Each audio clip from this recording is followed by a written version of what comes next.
Lovevery just came out with their new math skill set, and I was very lucky to get this about a month ago, so I've been testing it out, and I'm really excited to share my honest opinions with you. I used to teach math, so I feel ready and able and excited to talk about this. And counting cups, pattern matcher, it's on Cafe, my personal favorite, total up train game, stack it up measurement game, number sense game set, and plus and minus space mission. One thing I think Lovevery's really improved on too with this set is that each of the games comes with a box, so it's a lot easier to store on the shelf. There's also 3 books that are on my daughter's bookshelf.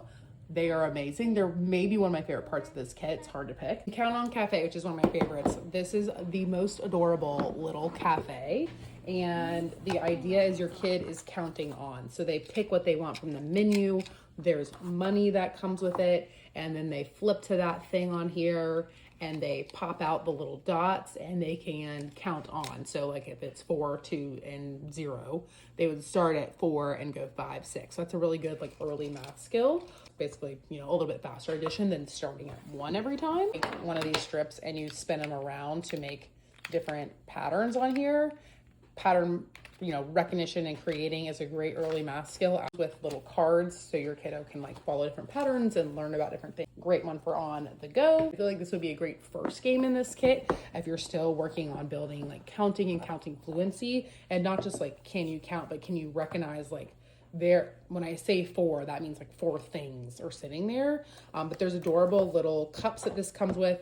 There's a bunch of different ways to play as well. We actually haven't played the more advanced way yet, but there's a way you can recognize numbers and you can smash the little cups for the little bugs. There's 4 different ways that you can play it. Plus and minus space mission. Each of the cards has little facts about the planets on the back. So this one is super cute that it starts to introduce the symbols a little bit. So you do get a plus or minus dice that will astronauts along into space. Number sense game set. Again, there are like multiple decks of cards in here. You can see the rules for this because again, there's just so many different ways to play. But we did this fishing one where you're like counting the different numbers. So you can see there's like a cookies one on here too. Step measurement game and stack it up measurement game are building your early kind of spatial relationships about what's longer, what's shorter, what's wider, and putting that all together. So you can either stack up on the little mini van your items, or you can pack it up into the little, you know, pack it up thing.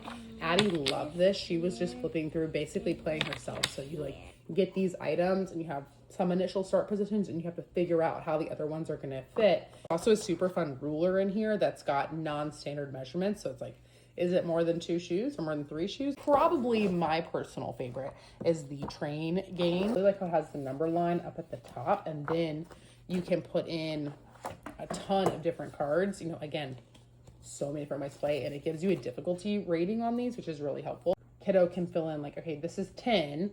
If you already have a 3 and a 2, what would go there? Well, 5, right? 10 minus 3 plus 2 is 5, subtract. Anyway, they're probably not doing all that math in their head, but they're building the early fluency to be able to do that math later. What I really like too is like, these are very visual, you know, demonstrations of here's a 9, here's a 10, right? It's 1 less. You can put a 1 little piece onto your 9 and see the numbers, or on the back, there's like little divided up spots so you can count them. So for $160, you can get all that. I do think they're offering a discount right now if you are a Play Kit subscriber. If you've just aged out of the Play Kits, or even if you're on that last year of Play Kits, I think this would be a really great fit for you. Games, 160 divided by 7, it's like around 20 bucks a game. Yeah, I do think that's a good deal. I think probably each of these individually, if they were selling them, will probably sell for around that mark. But these are truly like backed by like math, teaching, science. I think you could use these for multiple kids. I think these fit a lot of different age ranges. And like I mentioned, a lot of these are actually like 2-in-1 games. So there's even some additional more value there. And it's on the app, so you get like guided parent resources. It of course comes with the good old parent guide. You can see it's a thick one, so they've put a lot of time into that. I hope this helps, and I'll see you guys next time.